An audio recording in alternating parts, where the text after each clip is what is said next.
Hello guys. अध्याय 4 समांतर श्रेणी प्रश्नावली 1 पार्ट 2 में फिर एक बार आपका स्वागत है। हम पिछले वीडियो में कुछ प्रश्न आपको पढ़ा चुके थे। आप डिस्क्रिप्शन बॉक्स में हमारे लिंक में जाकर देख सकते हैं। आज हम प्रश्न 7 से प्रारंभ करेंगे। तो 7वां प्रश्न हमारा है समांतर श्रेणी 8, 15, 22 का अंतिम पद 218 है। पदों की संख्या ज्ञात कीजिए। तो यहाँ हम सबसे पहले देखते हैं हमारा समांतर श्रेणी जो दिया गया है उसमें प्रथम पद हमारा a बराबर क्या होता है 8 दिया गया है। अब हम देखते हैं सर्वांतर जो कि हम d को कहते हैं। सर्वांतर हम निकालेंगे यहाँ पर दूसरे पद से पहले पद को घटाकर। तो दूसरा पद 15 ऋण प्रथम पद दोनों को घटाने पर हमारा मान यहाँ पर आ जाता है 7। इस प्रकार a का मान 8 और सर्वांतर d का मान 7 यहाँ पर प्राप्त हो रहा है। अब हम यहाँ पर बताया गया है अंतिम पद 218 है। तो हमारा अंतिम पद जो है इसे हम a n से दर्शाते हैं या l से दर्शाते हैं। तो यहाँ पर हो जाएगा अंतिम पद 218। अब पदों की संख्या ज्ञात कीजिए बोला गया है, यानी कि संख्या को हम n से दर्शाते हैं, इसलिए हमें n यहाँ पर निकालना है। तो चलिए हम देखते हैं इसका फार्मूला यहाँ पर क्या होता है। nवां पद का सूत्र हम यहाँ लगाएंगे a n बराबर a plus n minus 1 d। ये हमारा nवां पद का सूत्र है। यहाँ पर हम मानों को भरेंगे। क्योंकि अंतिम पद 218 है, इसका मान दिया गया है 218 बराबर a के स्थान पर है 8। n हमें ज्ञात करना है, इसलिए n का n ही रहेगा माइनस 1 और d के स्थान पर हमारा है 7। इस प्रकार हम यहाँ पर देख सकते हैं सबका मान हमने यहाँ पर भर दिया है। अब आसानी से हम इसको क्या कर सकते हैं, हल कर सकते हैं। तो यहाँ पर हमारा हो जाता है 218 और यहाँ पर हो जाएगा 8 धन 7 के यहाँ पर हम गुणा कर देंगे तो 7n ऋण 7। इस प्रकार 8 से 7 हम घटाएंगे तो यहाँ पर हमारा क्या हो जाता है, यहाँ पर हो जाएगा 7n पहले लिख लेते हैं। 8 से 7 गया तो धन 1 और यहाँ पर हमारा 218। इस प्रकार यहाँ पर हम क्या कर सकते हैं, 1 को इधर पक्षांतर करेंगे तो यहाँ हो जाता है 218 ऋण 1 बराबर 7n। तो ये हमारा क्या हो जाएगा, मान हो जाएगा। अब आगे हम यहाँ पर देख सकते हैं, यहाँ पर क्या हो जाएगा 7 को हम यहाँ पर उनके हर में भाग कर सकते हैं। तो चूंकि घटने पर हो जाएगा 217 बटा, जब 7 को हम इधर हर में गुणा करेंगे तो यहाँ पर हमारा हो जाएगा 7 बराबर n।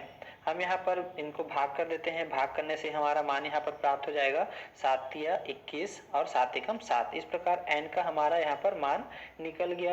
ये n का मान है और यही हमारा क्या होगा, उत्तर होगा। 10वां प्रश्न है फूलों की एक क्यारी की पहली पंक्ति में 23 पौधे हैं, दूसरी पंक्ति में 21 पौधे हैं, तीसरी पंक्ति में 19 पौधे हैं इत्यादि। इस क्यारी की अंतिम पंक्ति में 5 पौधे हैं। इस क्यारी में कुल कितनी पंक्तियां हैं। तो हमें यहाँ पर ज्ञात करना है कि यहाँ पर जो दिया गया श्रेणी है उसमें कुल कितनी पंक्तियां हैं। तो हम यहाँ पर देख रहे हैं, सबसे पहले हम इनकी पंक्तियों के लिख लेते हैं। यहाँ पर हमने सभी पंक्तियों के लिख लिया है। पहली पंक्ति हमें बताया गया है कि यहाँ पर कितने हैं, 23 पौधे हैं। दूसरी पंक्ति में हमें यहाँ पर 21 पौधे बताए गए हैं और तीसरी पंक्ति में हमें यहाँ पर 19 पौधे बताए गए हैं इत्यादि। आते आते और भी कुछ पौधे होंगे। और अंतिम पंक्ति में हमें बताया गया है कि यहाँ पर 5 पौधे दिए गए हैं। तो इस प्रकार हम देख सकते हैं यहाँ पर एक श्रेणी बन गया है और इस समांतर श्रेणी में हमें यहाँ पर बोला गया है कि कुल कितनी पंक्तियां हैं।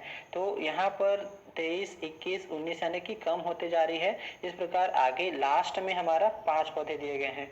तो हम यहाँ पर मान लेते हैं कि कुल पंक्तियां यहाँ पर जो दिया गया है कितना है। तो हम यहाँ पर n मान लेंगे। माना कुल n पंक्तियां हैं।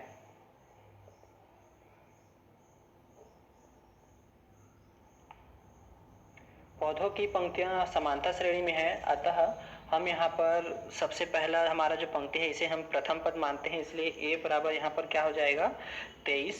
और वैसे ही सर्वांतर d हम जानते हैं, दूसरे पद से पहले पद को घटा कर लेते हैं। तो दूसरा पद हमारा यहाँ पर दिया गया है 21 और हमारा पहला पद है 23। तो इस प्रकार हमें यहाँ पर d का मान प्राप्त हो रहा है ऋण 2। अब हम यहाँ पर देखते हैं अंतिम पंक्ति अर्थात nवीं पंक्ति में 5 पौधे हैं, इसलिए a n बराबर a plus n minus 1 d से हम यहाँ पर सभी का मान भर सकते हैं। और चूंकि हमें पता है कि अंतिम पंक्ति 5 है, इसलिए हमारा ए एन का मान यहाँ पर क्या हो जाएगा, अंतिम पद के लिए हम लेते हैं ए एन को, तो इसलिए हम इनका मान 5 रखेंगे और बराबर हो जाएगा ए के स्थान पर 23 और प्लस एन के स्थान पर, चूंकि हमें एन ज्ञात करने से लिए एन ही रहेगा तो एन माइनस 1 और डी के स्थान पर हमने यहाँ पर निकाला है ऋण 2।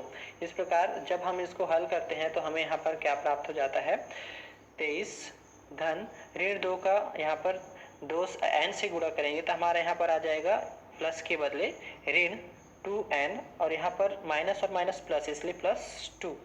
इस प्रकार हमारा यहाँ पर मान आ जाता है। अब हम यहाँ पर देखते हैं 2n को छोड़कर बाकी सभी को हम इधर पक्षांतर कर सकते हैं, तो या ऐसा कर सकते हैं कि 2n को ही पक्षांतर कर लेते हैं, तो हम 2n को इधर पक्षांतर करते हैं तो यहाँ पर हो जाएगा प्लस 2n और बराबर 23 और यहाँ पर हमारा प्लस 2 और यहाँ जो 5 है इसका पक्षांतर हम इधर कर रहे हैं तो यहाँ पर हो जाएगा ऋण 5। इस प्रकार हमारा यहाँ पर मान हो जाएगा 2n इज इक्वल टू 23 2 25 और 25 में हम जब 5 कम करेंगे तो हमारा यहाँ पर हो जाएगा 20, तो यहाँ लिखेंगे 20, 2 को इधर हम हर में गुणा कर देंगे जिससे हमें n बराबर हो जाता है 20/2, यानी कि यहाँ पर 2 का भाग करने से यहाँ पर प्राप्त हो रहा है 10। तो यहाँ पर देख सकते हैं यहाँ पर क्या हो गया है, n का मान 10 यहाँ पर प्राप्त हो रहा है, तो कुल पंक्तियों की संख्या 10 होगी और यही हमारा क्या होगा, उत्तर होगा। प्रश्न नंबर 18, समांतर श्रेणी 3, 8, 13 से लेकर 253 में अंतिम से 10वां पद ज्ञात कीजिए। अब तक हमने दिए गए समांतर श्रेणी में लगातार क्रम में अंतिम पद कौन सा है या कितने पद है, ये सब हमने ज्ञात किया है। अब हमें यहाँ पर क्या निकालना है, अंतिम से 10वां पद, यानी कि हमें उल्टे क्रम से इधर आना है, जो कि इधर से हम इधर 10वें क्रम को बताएंगे। तो सबसे पहले हमें यहाँ ये जानना होगा कि 3 से लेकर 253 तक में टोटल कितने संख्याएं हैं। तो हम यहाँ पर सबसे पहले निकालेंगे कुल कितने संख्याएं हैं। तो यहाँ पर हमारा सबसे पहले प्रथम पद हमारा हो जाएगा a बराबर 3 और सर्वांतर d बराबर हो जाएगा 8 ऋण 3 बराबर हमारा यहाँ 5। अब देखते हैं हमारा जो nवां पद है a n बराबर a plus n minus 1 d से, इसमें हम मान यहाँ पर भरेंगे। चूंकि हमारा अंतिम पद यहाँ पर 253 था, हम यहाँ पर मान सकते हैं a n बराबर क्या है, 253 है, तो यहाँ पर भरेंगे 253 बराबर a के स्थान पर 3 धन n हमें ज्ञात करना है इसलिए वैसे रहेगा और d के स्थान पर हम यहाँ लिखेंगे 5। इस प्रकार हमारा यहाँ मान हो जाएगा 3, 5 के यहाँ गुणा करेंगे तो 5n ऋण 5 और यहाँ पर हो जाएगा 253। इस प्रकार इनको हम क्या करते हैं, 3 से 5 को घटा देते हैं तो यहाँ पर हो जाएगा ऋण 2, ऋण 2 को हम इधर लेकर आएंगे जो कि प्लस हो जाएगा, तो 253 धन 2 बराबर यहाँ पर हो जाएगा 5n। इस प्रकार यहाँ पर हो जाएगा टोटल हमारा 255 बराबर 5n। 5 का हम यहाँ पर क्या कर सकते हैं, भाग कर सकते हैं, तो यहाँ पर हो जाएगा 255 भागित 5 बराबर n। तो यहाँ पर 5 5 6 25 और 5 एकम 5, इसलिए हमारा n का मान यहाँ पर प्राप्त हो जा रहा है 51 यानी कि 51। अब हम यहाँ से पिछले क्रम हमें यहाँ n का संख्या मिले, चूंकि यहाँ पर टोटल कितने संख्या है, 51 संख्या है। तो अब हम यहाँ से देखेंगे पीछे से हमारा कितने 10वें नंबर में कौन सा संख्या है। अंतिम से 10वां पद बराबर प्रारंभ से n-10 प्लस 1वां पद, यानी कि हम इसको थोड़ा सा समझते हैं। यहाँ पर देखिए, यहाँ पर इसका लिखने का मतलब ये है कि हमें यहाँ पर कुल पद कितने हैं, 51 है, n बराबर 51। अब चूंकि हमें पीछे से क्या ज्ञात करना है, पीछे से हमें 10वां पद ज्ञात करना है, तो अब हमें 10वां पद कैसे मिलेगा भाई, इसमें 10 माइनस कर देंगे, 10 माइनस करने से क्या होगा, 41 आ जाएगा।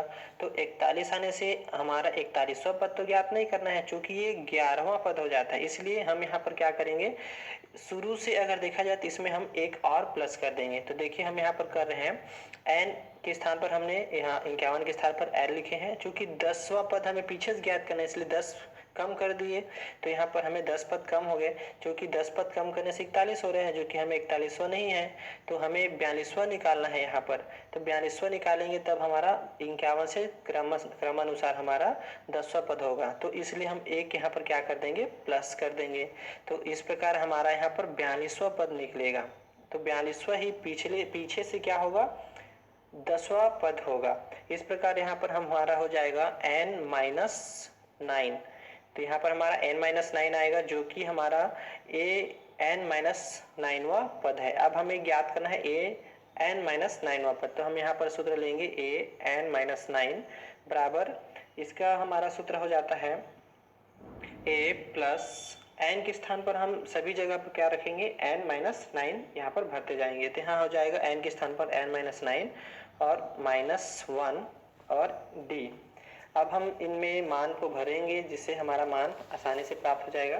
तो यहाँ पर हमारा सभी मान भर देते हैं। क्या क्या है, a के स्थान पर हमारा 3 धन n का हमने मान निकाला है 51 ऋण 9 और ऋण 1, यहाँ पर हो जाएगा ऋण 10।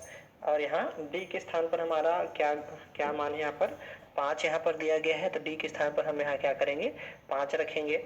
अब यहाँ पर देख सकते हैं क्या हो जा रहा है, 3 धन यहाँ पर 10 कम करेंगे तो 41 और 41 का 5 से गुणा करने से 205। तो यहाँ हो जाएगा 205। कुल मिलाकर यहाँ पर हो जा रहा है 205 और 3 208। इस प्रकार हम यहाँ पर an-9 यानी कि हमारा अंतिम से 10वां पद हमें प्राप्त हो रहा है 208। यही हमारा क्या होगा, उत्तर होगा यहाँ पर। इसी प्रकार आप प्रश्नों को बना करके देखें और आगे हम अगले पार्ट्स में मोस्ट इम्पोर्टेंट कुछ और सवाल लेकर आने वाले हैं। तब तक आप इन सवालों को बनाइए और हमें कमेंट कीजिए, शेयर कीजिए। धन्यवाद।